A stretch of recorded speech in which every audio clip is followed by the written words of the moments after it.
Hello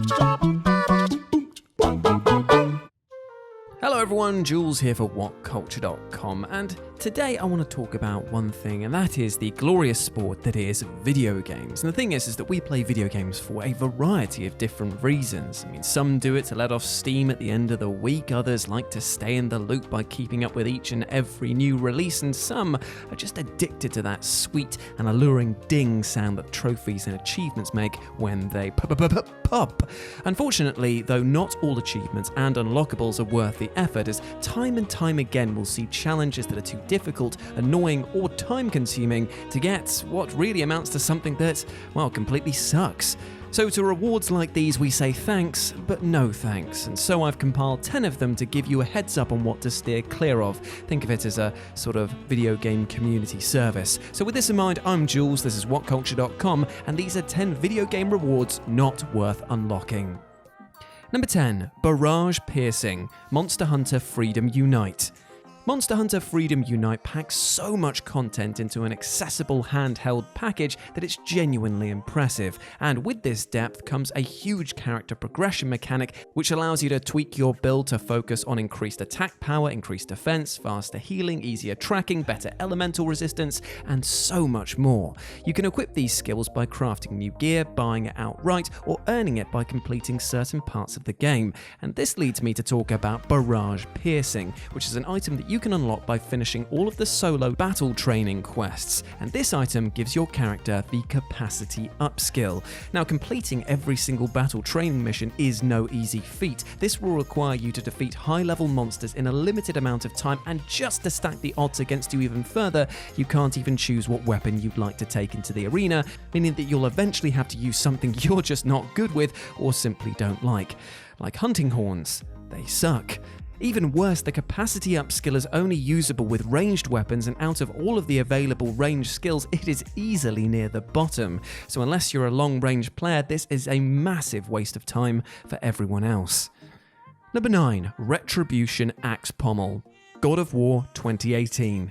Put simply, God of War's Leviathan Axe is one of the most satisfying video game weapons in recent memory. You throw it at some enemies and it slices them up before flying back to your palm with a powerful whoosh. Honestly, it's like there's a world tree growing in my pants just talking about it. Even better, the axe can be upgraded and improved with a variety of runic attacks and pommels, allowing you to customize your build depending on the challenge at hand. And one of these is called Retribution. And now, thanks to this, all thrown attacks are buffed, and the axe flies in a straight line with zero fall off, and it goes for absolutely miles.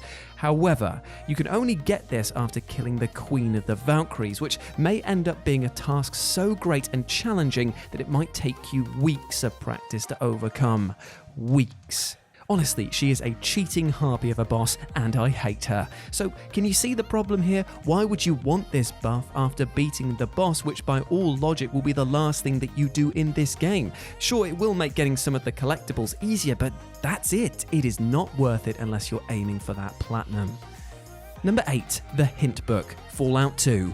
While not as gargantuan as its open-world successors, Fallout 2 is still a meaty game, in that you're probably going to be spending at least a minimum of 40 hours on average for a playthrough, and even longer if you want to see and do everything else.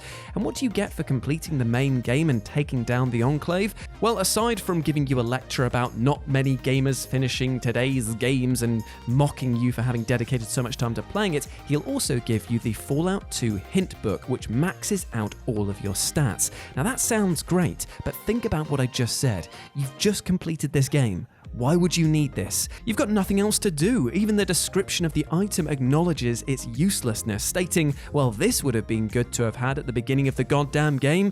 Maybe the joke is worth it for some, but not to me, grab daggett. Number 7. Background Lore, Twin Breaker, A Sacred Symbols Adventure.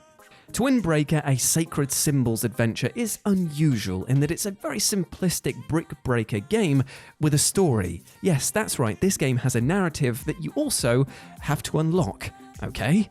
By completing stages with an A rank, which is not easy to obtain, especially where you have missions where you have to control 4 paddles at once, you unlock pieces of the lore about space invaders and the fate of all humanity. And weirdly enough, some of these shorts are actually really interesting, but in no way does that justify playing through all of these challenging stages with near perfect runs. And that's down to how the paddles control. Adding verticality into the mix will make your brain explode. Moving the left paddle left or right or up or down at the same time as you're moving the right panel left or right or up or down is so confusing and frustrating. And honestly, you might need a teammate on hand to help you out. It is really not worth the trouble when you can just read the wiki if you're that interested.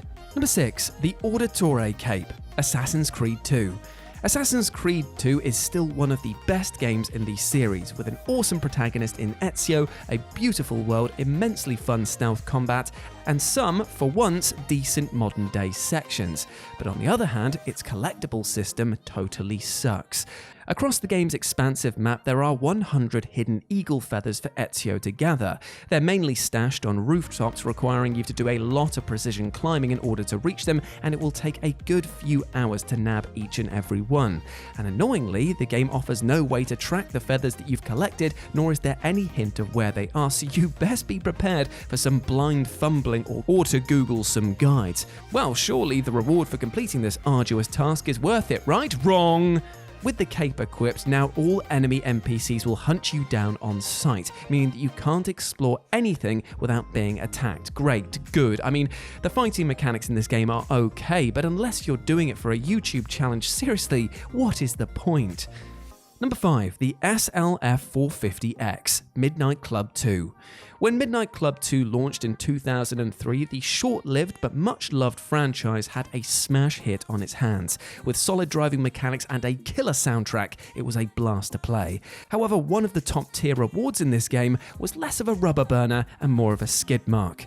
After beating career mode and winning every circuit race, both of which were time-consuming and tricky requirements to say the least, you're rewarded with the SLF-450X, which is the fastest car in the game, and it's also shaped like a rocket ship. It can boost like crazy, so yes please.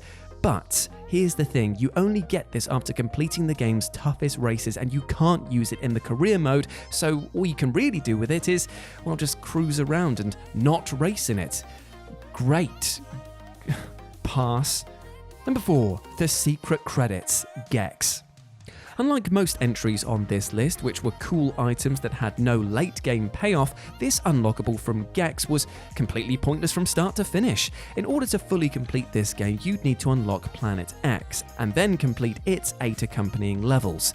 Get that done and you'll unlock a secret ending, which literally just amounts to the developers insulting you for a good couple of minutes. Instead of the proper credits rolling, a load of text will scroll by that starts off saying stuff like, "You're the greatest," but soon enough, this positive tone turns more negative, leading to jabs like, "You're either a rocking stud dominating and conquering all, or a broken loser forever lost in the smelly cesspool of obscure mediocrity."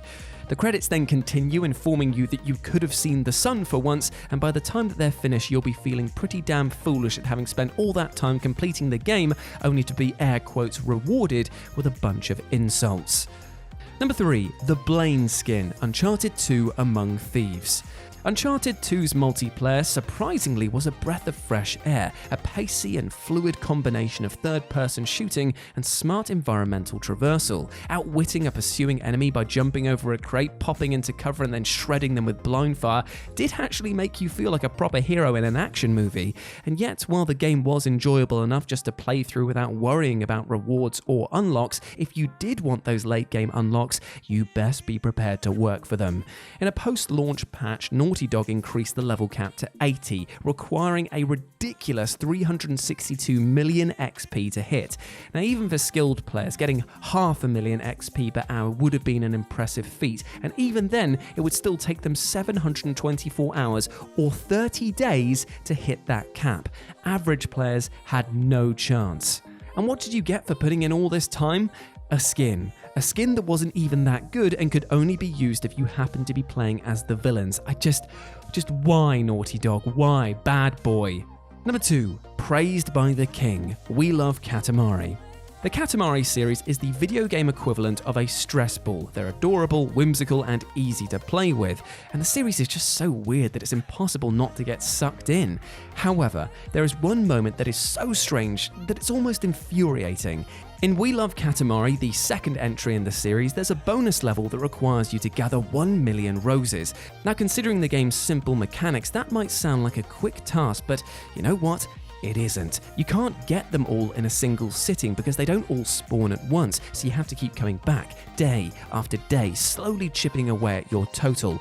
It's tedious and boring, but you know what? There's a possibility of a reward, so you're inclined to keep going. Frustratingly though, while there is a reward to be earned, it's a totally underwhelming one. When you snag that millionth flower, the king will thank you for doing such, and I quote, a pointless exercise, and say that the rose collecting was just trying to teach you about perseverance. Then you get kicked back to the menu, and that's it. Oh, so this is what murderers must feel like inside. Cool.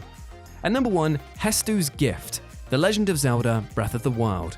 And so we end on something that genuinely looks like a piece of shit and was an absolute turd of a side mission to complete. If you manage to collect all 900 Korok seeds, you'll be rewarded with a curly little turd, also known as HESTU'S Gift, which is described as a gift of friendship that smells pretty bad. Oh, ha ha ha ha ha ha ha, what jokes and fun we're all having, except no, mate, as this took nearly 100 hours to find for some players because of the sheer size of the game world. 900 for this? I mean, I'm grateful for the expanding inventory that I also get by collecting these, but I'm certainly not happy about collecting 900 of anything. Hell, the Switch doesn't even have a trophy or achievement system either, so there isn't even a meta game prize to snag. My blood is literally fizzy right now, so I'm gonna have to lay down for a bit.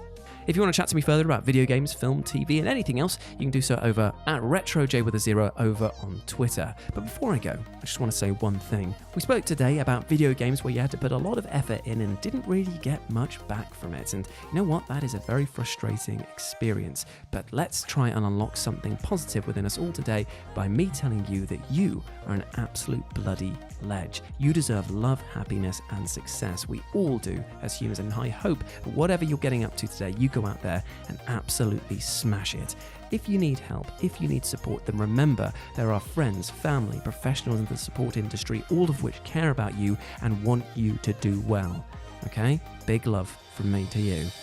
And there we go, those were 10 video game rewards not worth unlocking. I hope that you enjoyed that, my friends, and please let me know what you thought about down in the comments section below, as well as any other entries you would have picked for this list, because I might come and do a commenters edition of this further down the line. As always, I've been Jules, you have been awesome, and I'll speak to you soon. Bye.